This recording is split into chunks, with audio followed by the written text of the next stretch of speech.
Okay, good afternoon, everyone. My name is Sabrina Kofer, and on behalf of Choice and ACRL, I'd like to welcome you to today's program, Unlocking Value, Keys to Incorporating Open Access in Library Collections, which is sponsored by Circe Dynex. Today's discussion is one in a series of sponsored webinars from Choice and ACRL that addresses new ideas and developments of interest to the academic library community. Before we get started, I'd like to point out just a few features of the webinar software. All of the attendees who join the presentation are automatically muted and your cameras are off, so don't worry about generating any noise or feedback. We've got that taken care of for you. In the main area of the screen, you can follow along with the presentation materials. We are using the Q&A feature today. Please use it to ask questions of our presenters. We'll answer as many questions as we have time for at the end of the presentation, so please do type your questions into the Q&A module as they occur to you. Also note that there is closed captioning available for today's session. To toggle the automated captions on or off, please use the CC button on the bottom right corner of your screen. Last, please note that we are recording today's program and everyone who registered should receive a follow-up email with a link to the archive version. And with that, we're ready to get started. So we'll begin with each speaker introducing themselves, their institution, and their institution's current approach to open access. So we'll start with Héctor Alvarez, who is the head of public services at the Université de Moncton. Thank you, Sabrina. You already know my name is Héctor Alvarez, and I'm librarian, chief of public services here at Bibliothèque Champlain. At Université de Moncton. We are in Moncton, New Brunswick, in Atlantic Canada, and our university has 3 campuses, one in Moncton and 2 in the north of the province in Edmundston and Shippagan. We have around 4,000 students, and Bibliothèque Champlain is the main library of the university. We have the biggest collection, around 1 million documents. I mean print documents, and for sure we have databases, and we have incorporated cloud source open access as our source for open access materials. Bibliothèque Champlain is responsible for the administration of the ILS. We have enterprise of Circe Dynex as our ILS. And around between 50 and 60 different databases. And Bibliothèque Champlain is also responsible for the patron drive acquisitions. So we manage all that for all the campuses. We can go to the next next slide. Very important. We have a French language university, and we have around 200 different programs, most of them undergraduate. We incorporate open access through cloud source open access last fall, and it added around 40 million documents to our collection. So before having a cloud source, we ask our students to go for open access through Google Scholar, and we didn't have any data about that. Now that we have a cloud source, we have some statistics, and they are very positive, because we have seen that during the last 2 sessions, fall and winter, open access is ranking 14 in use. So they are behind, of course, the bigger databases like EBSCO and Kern and some French content that we have. But it is very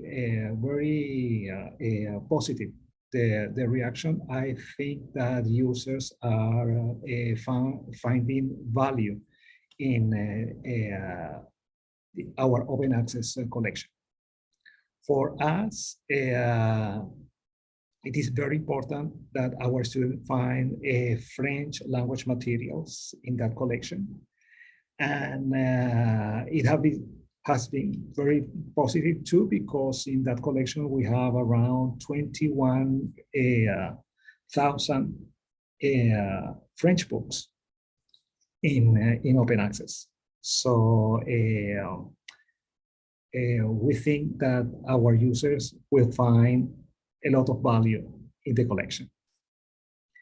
I think I have a third slide. So how does it work? Our users start their search in Enterprise in our catalog, and in the how can I say that? In the results window, they will find 3 tabs. One with the results coming from the catalog, one for articles that come from EDS of EBSCO, and the third one is cloud source open access. So our student can identify clearly what we have in open access. That wasn't the case before cloud source, because the open access titles that we have in our collection, they appear in EDS, but it was just a little difficult to know if they were open access or not. Now our student can identify very clearly what comes from EBSCO and what comes from cloud source. So as I told, well, that added 40 million documents to our resources and more than 20,000 French language ebooks. Well, for that's In a nutshell. Well, in a nutshell, that's the word. Thank you very much, Sabrina. Yeah, great. Thanks, Hector.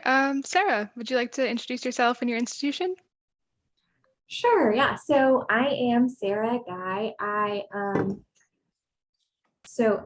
for 2 years was a librarian at Carolina University, which is a small private college in Winston-Salem, North Carolina. So I started there in 2020, and there were 2 librarians on staff. So we both started at the same time working there, and we both kind of directed the day-to-day activities of the library. And so we did a little bit of everything. And it's a really small school, like I said, so about 800 FTE, and a lot of those students are online, distance students. And we started adding a lot of new undergraduate and graduate programs around the time that I got there. So like 2020, the university started to grow into like STEM fields and other areas like criminal justice and psychology.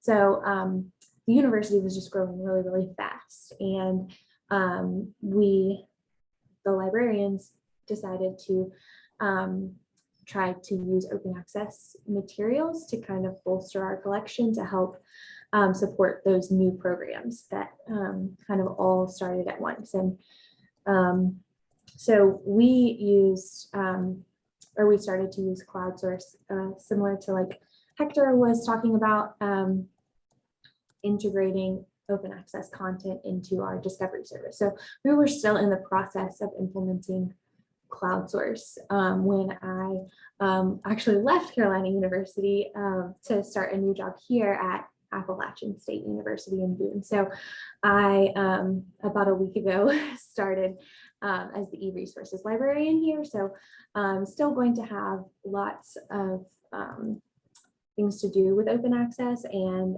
open access initiatives. And App State is a much larger school than Carolina University. It's a part of the UNC system, so it's a public university. with close to 20,000 FTE. So a lot bigger, and there's a much larger library staff, which includes like e-resources staff and also like a scholarly communications librarian who I'll probably be working with a lot on open access initiatives. So yeah, those are kind of my two roles, and I'll be talking mostly about Carolina University today, since that's where I kind of have the most experience with regards to open access so far. Yeah, thanks, Sarah. Sticking with you for a moment, I know you briefly talked about it, but do you want to just briefly describe the current open access landscape and just trace Carolina University's relationship with OA content? Yeah, sure. Like I said, we're trying to use CloudSource to help make open access content more discoverable, because initially when all of those new programs started, we were like, let's try to use open access materials as much as we can to support them. And so we started out kind of just trying to promote open access resources on our website, and using different research guides for different subjects. We would point to open access resources in those subject areas. But the difficult thing about that is that everything wasn't all in one place. So the discoverability, I think, was an issue that we ran up against. We were looking for kind of solutions that would bring like our paid subscriptions as well as open access materials that are available all into one place. And that's kind of, I would say, as far as the open access landscape, there aren't a lot of ways or a lot of products that are trying to do that. You know, like there aren't a lot of options for integrating all of the open access materials out there into a collection easily. So. Got it. Thank you. And Dean, let's move on to you and your institution. Hi, I'm Dean Riley. I've been here since 1994. We've seen a lot of changes with obviously with the internet and everything else. And so this is a new opportunity for us that we're excited about. You see basically who we are on the screen, at least as the campus demographics. In terms of the library itself, we have about 115,000 books, physical books, about 55,000 journals, over 300,000 ebooks in the collection. Our FTE is running about 3,800. Right now we have 4 librarians, which I'm sad to say is shrinking down to 3, not in the near future. We have 2 staff. We have undergraduate through EDD degrees. We have 3 EDD degrees and 1 doctorate of ministry degree that's just been added this year. And there are several PhD programs that are being explored as we go.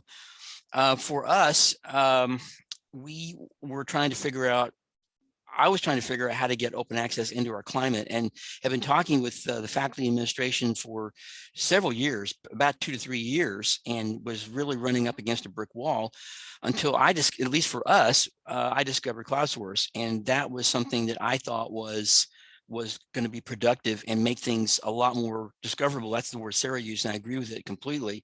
All the open access resources that I knew of were scattered across hundreds of websites. And the beauty for CloudSource for us is it aggregates everything in one place. And another feature of it is it aggregates on a daily basis. So as these open access journals get more articles turned in, they're automatically included into the mix. So the 40 million that we started with is now grown immensely. So we're excited about that. But it took a long time to get our administration involved in it. And I don't really think that I would have gotten as far as I had I not had CloudSource, to be honest. There was a lot of people didn't really understand it. It was hard. They didn't grasp the concept. So you have to work down at the bare bones to explain things and lay the foundation to build on. And then after I mentioned CloudSource, the OA, but also the OER capabilities. CloudSource does also aggregate open education resources, and that was something of interest for us as well. So I can only speak for myself, but I thought that that resource for us is going to make things a lot easier. But yeah, if they finally agreed to it last year. So last summer we signed in June, and we spent the fall semester getting things set up with it. And now we've been in heavy beta with people here. It's not live yet, so I don't have any statistics at this point, but we are promoting it aggressively. Great, wonderful. Thanks, everyone. Now we're going to move on to talking more specifically about your open access strategies. But before we do that, we just have a quick poll for everyone, if you'd like to fill it out, which is, do you have formalized open access collection policies or workflows at your institution? Yes, no, or ours is in development. Just be interesting to get a look into how our audience is doing with this. I'll leave it open for a few more seconds.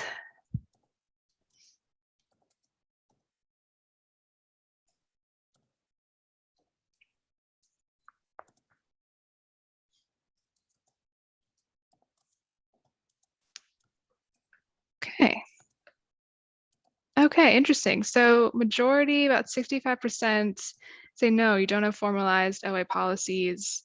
About 21% is ours in development, and 13% is yes.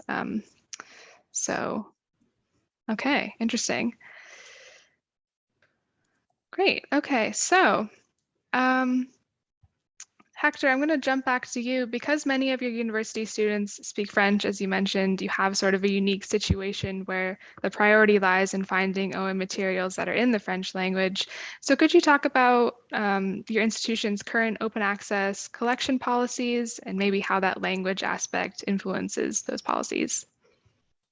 We don't have a policy right now because we just start with cloud source open access. And I was answering one of the questions in the chat regarding that, because I think it is very important for us to see how students are going to react and use that content in order to adapt our policies to the reality.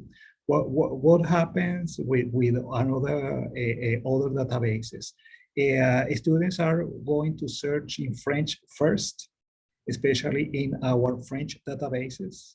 And then if they don't find enough material, they are going to use English, but they prefer to start always in French. And it is the case, especially for our students in the first year of undergraduate studies or programs, and especially with our international students, because they all, almost all of them come from French countries, French-speaking countries, from Europe and from Africa, and they expect to have everything in French. And our students, especially the students from the south of New Brunswick, they are completely bilingual. They don't have a problem with English. But our students from the north of the province, some of them have difficulties to speak and to read in English. So that's why all teachers insist that French come first when the students do their research, and then, well, it is obvious that if they don't find exactly what they are looking for, they will start their research in English. I see. Got it. Okay, great. Sarah, let's move on to you. What were Carolina University's OA policies during your time there, if there were policies in place? So we had kind of just an unofficial policy that we would try to include as much open access in our discovery system as we could. So before cloud source, we had EDS, Xcode Discovery Service. And so there was an option to include certain open access databases in the Discovery Service. So we tried to include those. And then we also just tried to promote open access materials on our website as we could. So we had one research guide that was like open access. So just had kind of a list of lots of open access resources and just also kind of explain what open access was. And then we had throughout our subject research guides, like I mentioned earlier, we had open access databases and resources that we promoted on those guides. And then the more broad plan for the future was to implement cloud source. And in doing that, we would be able to include a lot more open access in our discovery system than we did in EDS, because EDS only included, certain databases, but cloud source comes with the full index of just a lot more open access content. So ultimately that was kind of the goal, and that would have fallen under our unofficial policy as well. Great. Okay. Dean, let's move on to you. I believe your institution is sort of in the midst of developing an open access collection policy. So maybe could you talk a little bit about Houston Baptist University's developing policy and the current procedure for researching and selecting open content? Well, a couple of things there. On the public side, we're very similar to Sarah. We wanted to get cloud source to get it into the public and aggregate things more easily, so people don't have to go across the web to find it. One thing we're trying to emphasize is that we're hoping actually to de-emphasize Google Scholar. The beauty of this is having the same open access resources that are in Google Scholar come over into cloud source and be a lot easier to use and find. You don't have to worry about the paywall, of course, with this as well. We're looking at we're trying to see about looking into special collections. I don't know really what that means yet. We just kind of has a broad concept with some of our meetings, but we're looking at maybe we're a theological school, so what kind of theological things could be specifically in open access to make those available. We're hoping to maybe use those things as a spearhead to offer new resources to the community as well, beyond just a HBU. I think this gives us a new opportunity to reach the public in new ways. So this is something we're exploring on the public side. In the back office side, some policies we're looking at probably pertain more to budget. I don't mean to get ahead. I don't remember all the questions, but we're looking at, but that's a big one for us. We're looking at doing some analysis on the subscription databases versus what's available in open access. I'm still working on things with the reporting, but I was stunned to find out a very well-known publisher, which I will not name, in my system, when I plugged it in, 72% of their resources are open. And so I come back to the question, now what? I mean, we have to be budget stewards, here. I don't have an endless supply. We're a small school. We don't have a huge endowment here, to draw on. So if 72% is open access, what am I doing with that other 25%? I'm paying for 25% of resources, of which 3/4 are open and free. So, I mean, it's forcing a whole lot of budgetary things that we're going to have to start considering. That's going to be a significant issue going forward for us. I see. Yeah. We can move into talking about budgets.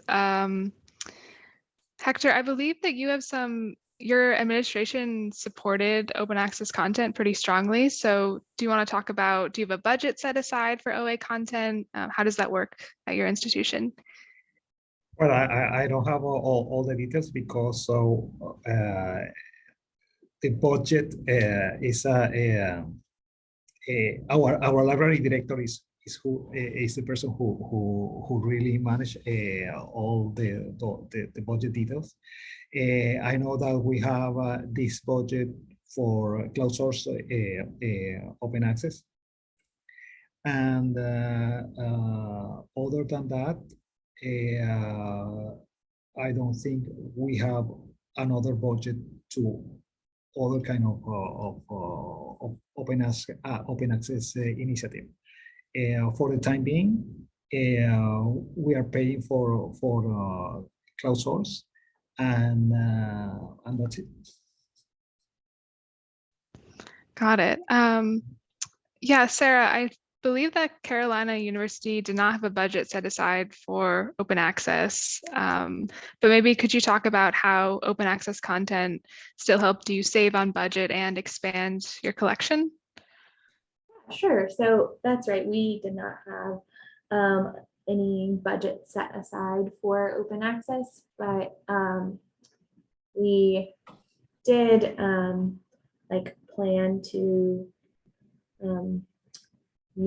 incorporate open access content to expand our collection into those new programs that I was talking about, where we didn't really have a history of collecting in those areas, so and we didn't have the budget to buy a ton of resources in every new discipline.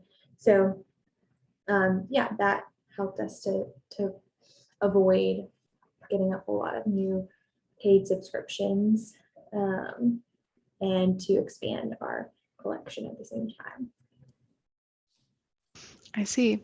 Yeah, and Dean, if you want to talk about your budget, and also same question as Sarah, how is open access content helping you save on a budget and expand your collection? Well, it's pretty straightforward to me. I mean, all the resources are free. So we have a very small budget. I won't go into numbers, but it's small. We're a small school in general, so we have to be lean and mean.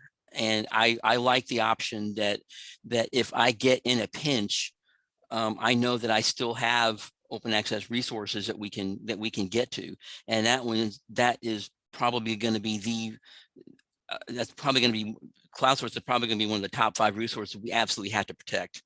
We can't lose that. I mean, I may have to lose some other databases, and that'll be some other conversations with our faculty liaisons when that happens. God forbid. It's going to be a long day for that kind of conversation. But anyway, the resources there, it's just going to make it so much easier with things. If I get in a pinch, I know that I can breathe a little easier. It gives me some breathing space. I mean, because we're always concerned, well, what's the line this year? You know, what's the damage this year? And we all know that if we get a flat budget, it's an automatic 5% cut. You know, we know that automatically. So so we have to keep trimming things down. And at least I can say, another thing I can say about open access is it gives my liaisons, if I get in that pinch, I can say we have academically equivalent open access journals, you know, to the paid ones. These are not slough off pieces. I mean, these are bona fide research that's here, and it's academically equivalent. It may not be the faculty's favorite journal. In the budget situation, it may not be the journal that they want to have, you know, for their classes, but I can at least give them something if things, you know, turn worse. We already have a tight economy. Inflation is not helping, you know, so I know that this can give me a little bit of breathing room. I see. Yeah. And moving on, last question sort of on open access strategy. Maybe back to Sarah. How did Carolina University's open access policies align with the institution's mission? I think that open access policies are like align really well with like higher education institutions and their missions generally. Our institution's mission at Carolina University talked about scholarly research. So open access research is really helpful in helping faculty with their own research, right? And then the other 2 aspects of the mission are being like a leader in creative innovation and in professional collaboration. So I think open access is a great example of a creative innovation within the world of scholarly publication and in higher education. because it is, a new, like, creative method of publishing that hopefully makes research more accessible. And also, open access encourages that professional collaboration that is in our mission statement by making research available to other authors, and just making the sharing of resources more open and more readily available. So yeah, that's kind of how I saw OA as going really well, going hand in hand with the Carolina University mission statement. Great, thank you. Hector, yeah, same question. How do your open access policies align with your institution's mission? Well, I think Sarah already said everything. It is the best way to share the knowledge, and especially for a French-speaking university, the research in our university. Well, in a French speaking university doesn't have the same distribution channels that English speaking universities have, because there are a lot more of English speaking journals than French speaking French language journals. So I think that for other languages than English, open access represents an enormous opportunity to share what we do. I come from Latin America, and and when you search Spanish or Portuguese materials in open access, you'll find a lot of research, because open access finally opened the distribution channels to share and distribute all the research made in Latin American universities. And I think for the French-speaking universities, it will be the same. It is an enormous window to the world. Yeah, that's really interesting. Dean, any final thoughts on aligning, your mission with open access policies?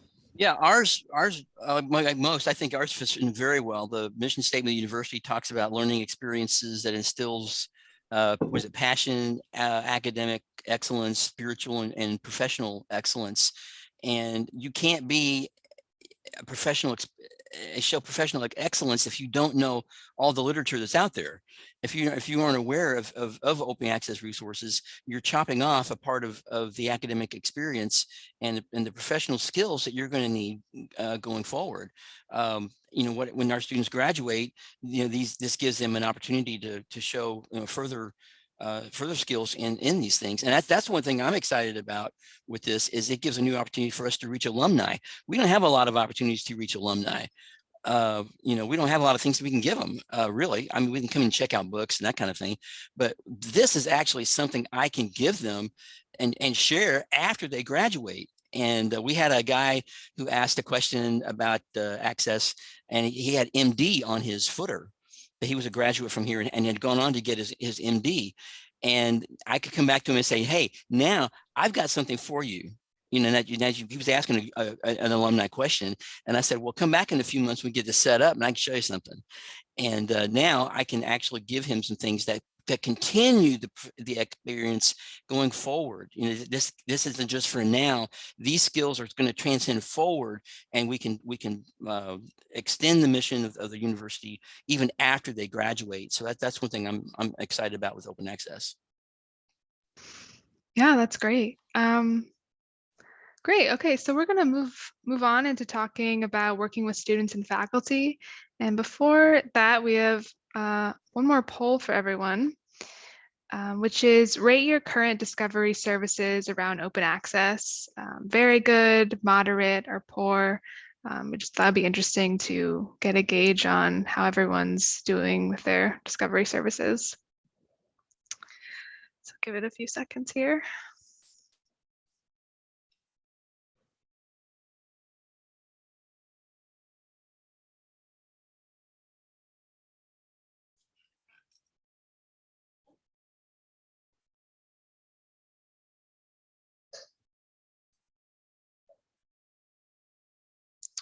Okay. All right, we have about 10% very good, majority 61% moderate, and about 30% poor. Interesting. Okay. Well, thanks for sharing your own institution's experience. Great. Hector, let's start with you on this. How do you coordinate and communicate with faculty and students on which open access resources to invest in? Hector, if you want to start us off. Yes, no, I was reading the question. We have a team of 8 librarians here at Champlain, and each librarian is assigned to a faculty. So it is through our librarians that we contact our faculty and how we it is how we obtain information from them.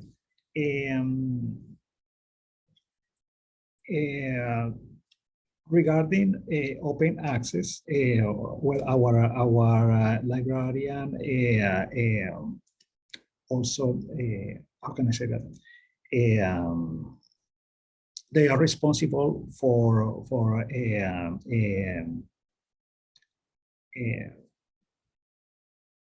oh, I'm sorry, I'm just a little mixed when I try to explain the things in English.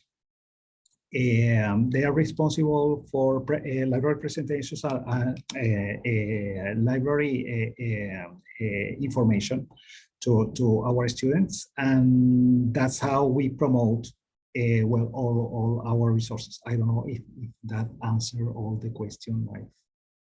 I think so. No, that's great. Sorry. Yeah, no problem. Great. Yeah, Dean, let's move on to you. Same question about coordinating and communicating with faculty and students on open access resources to invest in. Well, there's a lot of ways we're exploring right now. We are already talking with our faculty. They call it CLITE here, which is the Faculty Professional Development Group. So we're already working towards setting up some new workshops on explaining all the open access resources we have. How do they work? There's a lot of questions. We're hoping to set up maybe a larger workshop in the fall, maybe next or sometime next year, to talk about it. A lot of faculty still don't understand a lot of it. Some do. There's still a lot of questions. There's a lot of suspicion that goes around that, and we want to try to to demythologize some of this a little bit and talk about the reality. With the students, of course, the undergraduate students don't know a thing about it. We're trying to let them know this is actually a real thing. It doesn't cost you any money, so you don't have to worry about any extra fees or anything. But we are trying to let them know this is out there, and this is a growing part of the research body that you need to consider when you graduate. A lot of the graduate students, when they come in, they also aren't aware of what's out here. So we're able to use the instruction time that we have to talk about open access and what does it mean in general for you as a researcher, but also for you as a contributor. I think that's something that people don't realize about open access. It's a two-sided coin. It's great that we can reuse these things and remix them in OERs. It's great that we have access for these things for free. We need them for budget. I'm at the head of the list on that one. We need that. But at the same time, open access only goes so far as those who contribute. And so I want to work with our faculty to try to shed some light on this, the value of this on a global scale. What if our faculty writes something, either an article or an open access textbook that goes that's available free for everyone across the planet. I mean, we could make a name for ourselves globally if we write a textbook, a theological textbook or something for a seminary in Kenya or something, and all of a sudden people start taking off. It gives a whole new meaning and value to what we as an institution are trying to accomplish. And I think that's another element of reputation that we can work towards, for that we can help our graduate and faculty all understand about this. Yeah, that's a great point. Sarah, moving to you, any thoughts on communicating with faculty and students and also just promoting open content or publishing on campus? Yeah, so since Carolina University is such a small school, we didn't really have like liaison librarians or anything, but we did have like good relationships with faculty just because it was pretty small faculty. So we were able to just like kind of have conversations with faculty. And I liked what Dean said about like demythologizing some of the things, because we definitely encountered some like faculty, especially who just had kind of like a distrust of open access materials. You know, they're like, oh, if it's free, then it's not good, you know, and they don't understand quite like that there are a lot of high quality resources that are just published in lots of different ways, including open access. So we definitely had like just sort of informal conversations with some faculty about that, and didn't really have the resources to have like a super concentrated or formal or official way of communicating. But we did try to do a lot of just basic like information literacy type things, especially with students, to talk about just the quality of sources in general. Like you need to be able to judge, you know, the quality of an article that you're looking at, no matter how it's published. But when we were talking about that sort of thing, we would in workshops kind of bring up the topic of open access and say that that's not necessarily an indicator of something being poor quality or high quality, but just like everything else needs to be assessed and evaluated. Yeah, and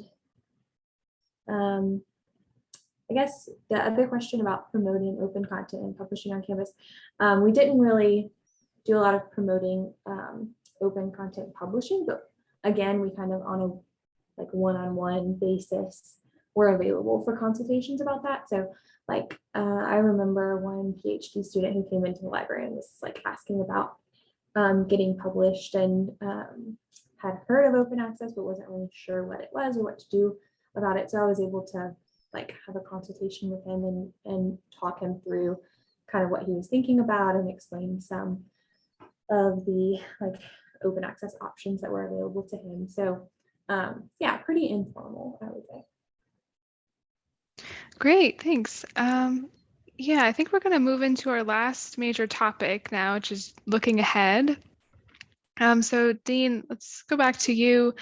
Can you talk about the junction between scholarly communication and collection development? You know, how are these two departments working together? Has there been any increased, collaboration between the two? Well, for us, some things we're trying to figure out, some intersections we see. One thing I'd like to see is I would like to see us work toward another element of this that we haven't talked about yet is open access ebooks. We've talked about the articles, we've talked about the OER and the textbooks, but there are actually I think I saw the last month, there's like over 50,000 open access ebooks that are available, something like that, which is a huge number. But what I would like to see an intersection where we actually integrate those into the catalog together with the books.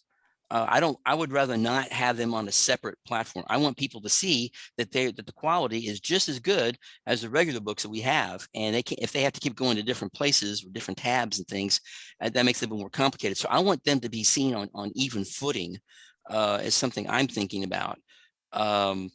Serials is another area with collection development. We have to, we always have to keep in contact with liaisons what are we, where's the gaps? What are we missing with these kind of things? So that's a constant discussion.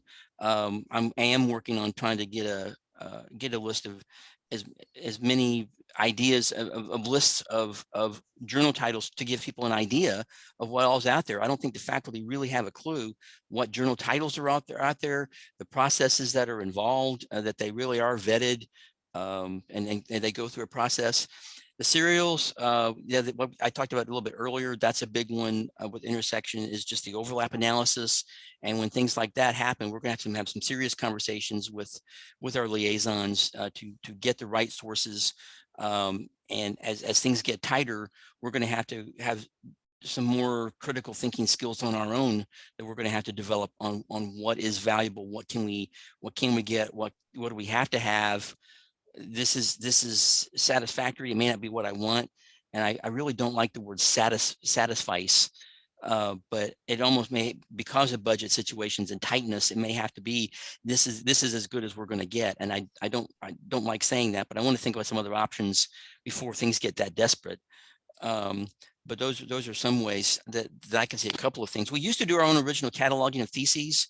We have an institutional repository, and so that's another intersection that we're working with. I'm going to reevaluate, now that I know more about open access, I'm going to reevaluate our institutional agreement for our repository, and maybe begin to look at incorporating some of the Creative Commons licenses in there as well. There's still a lot of misunderstanding.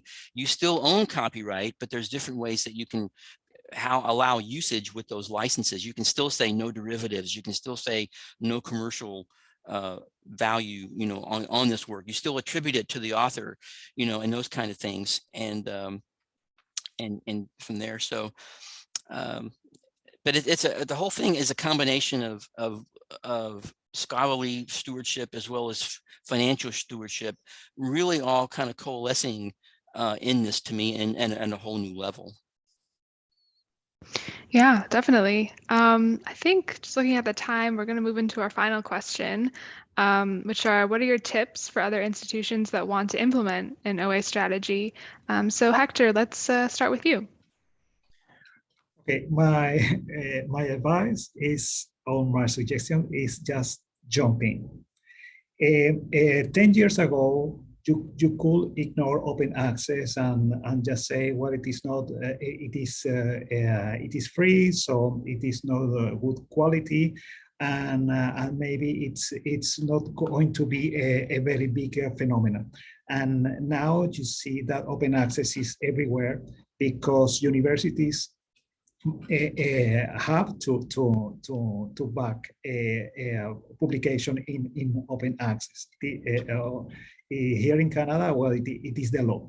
If research is funded with public funds, universities has to publish in open access.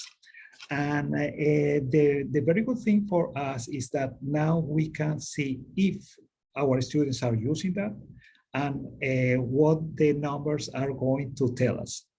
As I said, for us, I think it is very promising that we just start with using open access or giving access to open access through our catalog, and it is already ranking in very high in our set of databases. So now that it is possible to have numbers that tell you what the users are doing, just jump in, and the numbers will tell you if users are finding a value in open access, and I think they will. Great. And Sarah, do you want to share some advice for anyone out there?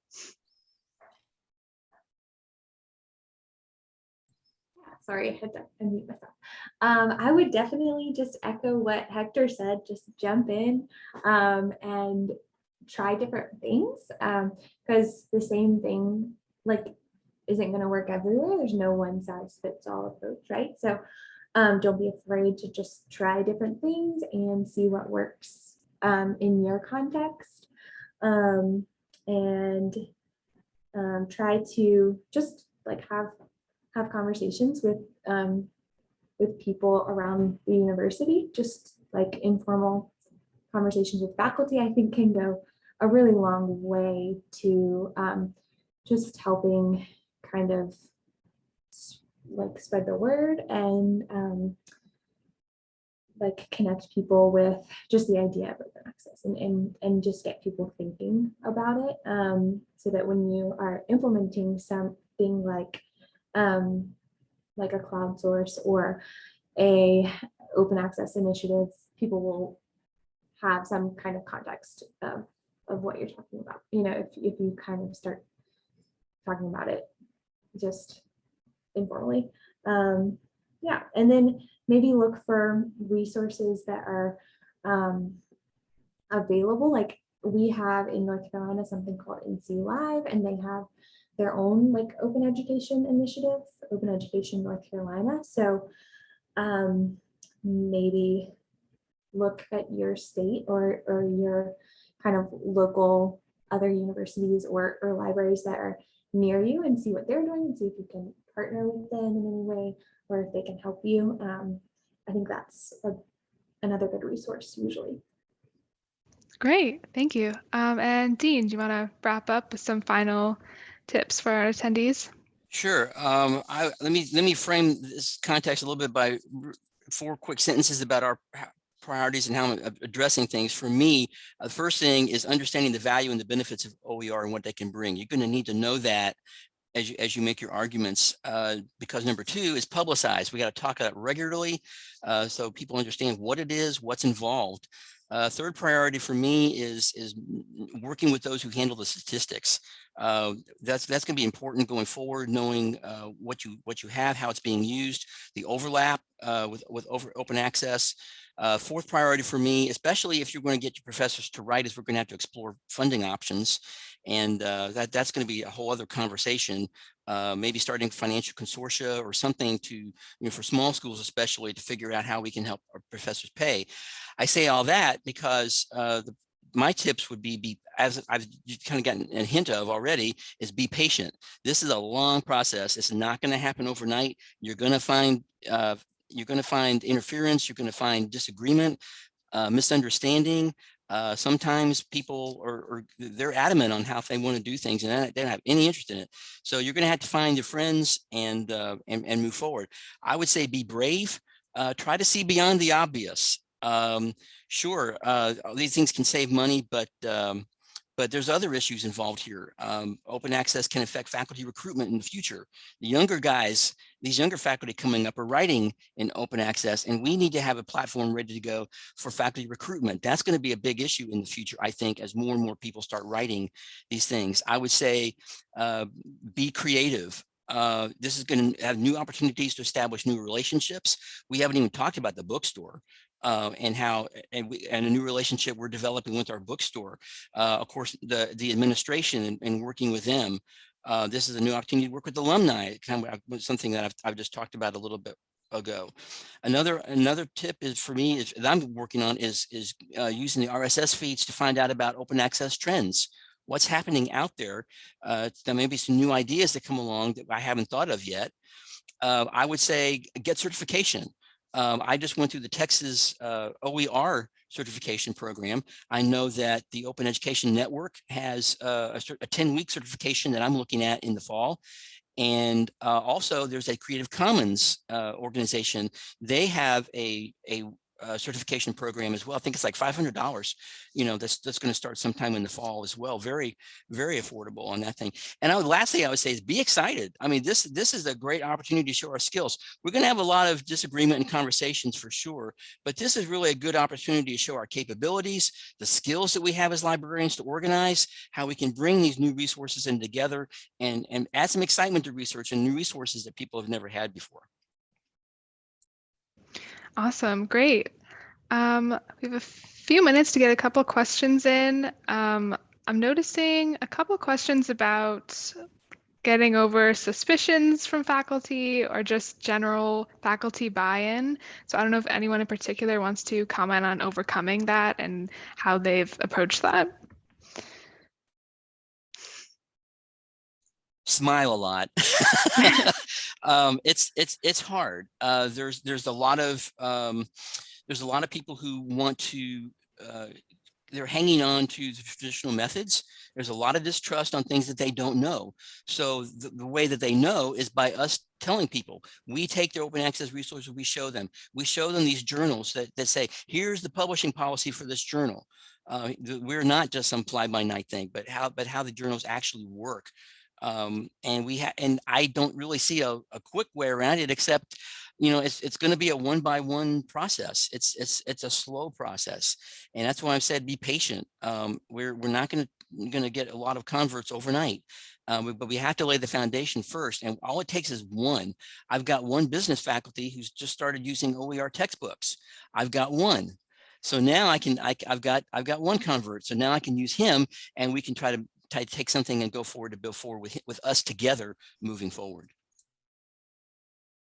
Great. Any other thoughts, Hector or Sarah, about overcoming faculty suspicions or bias? Well, while Dean was talking, I had the thought of like, it might be a good idea to point out like all of these traditional publishers that are starting to have so many hybrid journals. So like maybe ask the faculty member, like, what's your favorite journal? And maybe that journal will have a lot of open access content. And then that can be like a jumping off point for talking about just publishing models. I'm sorry. And here, just a few years ago, you could see the resistance and the hesitation, and the quality concerns about open access from the perspective of our faculty. But recently, this general opinion, I think, has changed. People is more open to the idea. People are exploring all the possibilities to have a wider distribution for their research, and I think opinion is changing. It's changing. I think Hector's got a good point there too. I think because him being in Canada, they've got a lot of European influence, and open access is huge in Europe. And we're still fighting the suspicion and getting over it. And in Europe, it's really taking off. Definitely. Yeah, we have another question here about usage. I don't know if you all have any thoughts on has open access increased your patrons' usage? Have you been able to measure that at all, or even just tangentially or generally see that? Well, I think for us it's early to say that, but that's why I'm very happy to finally have statistics about the how users are using open access. When they were in Google Scholar, those were clicks that I didn't see, and now I can see how they are using the content, and well, let's see how it goes.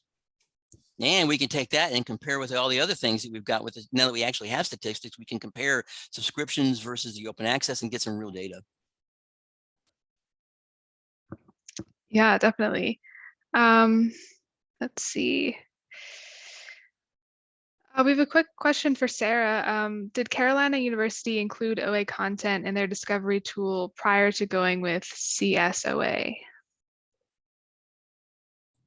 Yes, we did have some like open access databases that were available, but they were just kind of limited, smaller databases. And we noticed like a good amount of difficulty with like getting from our discovery service to the open access material because of the way that it was, the links weren't always maintained for open access materials, or they can change sometimes. So we were really excited about the opportunity that CloudSource would provide to have more, just like more than just scattered databases, open access content, and then also to have open access materials that are being updated and vetted frequently. So yeah. Maybe just a final question to end on. We have a question, is there recommended standard models for how to build open access or open publishing models?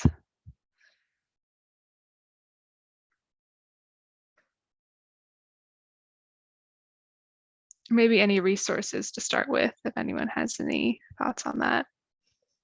You mean like how we show professors on how to begin publishing open access? Is that the intent? So recommended standard models for how to build open policies. How to build open policies. Well, I can't think of any off the top of my head. I think Sarah had hit it on the head earlier. We're kind of winging this as we go here. And I mean, I know that I know about the open access, Creative Commons licenses. That's a well-known standard. And I would guess for me, I would probably have to start there. That's what we're going to be using with our institutional repository going forward, and adding those kind of elements to build on from there. I don't know of any other publishing standard.